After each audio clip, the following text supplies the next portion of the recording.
Ang sinasabi natin ang masaklap ngayon, humihingi ng tulong sa gobyerno. Pero ano ba yung panawagan nila? Ibagsak itong gobyerno na to ni PBBM para kay Digong.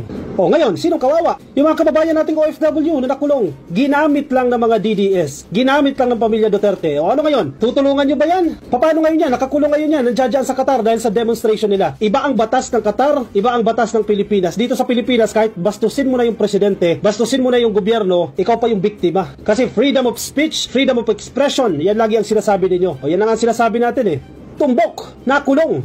Hindi isa, dalawa, tatlo, hindi apat. Ngayon, 17 pa ang nasa kustodiya ng pulis dyan po sa Qatar. O, nasan si Sara ngayon? Tutulungan ba kayo ni Sara ngayon? Tutulungan ba kayo ni Harry Roque ngayon? Tutulungan ba kayo ni Maharlika ngayon? At ng mga DDS vloggers na nananawagan sa inyo na magkilos protesta. Diba? Anong panawagan nila? Lumabas kayo worldwide, buong mundo, mag-rally tayo. Nagpapabudol kasi kayo sa mga DDS O, yan ngayon, humihingi ng tulong sa gobyerno. Ito nakakalungkot Ito yung reality natin Sigaw tayo ng sigaw. Ano bang mapapala natin kakasigaw natin dyan? Pag nagka-problema ba tayo, tutulungan ba tayo ni Sara Duterte? Tutulungan tayo ni Baste, ni Pulong, ni Harry Roque, ni Digong? Sino tutulong sa atin?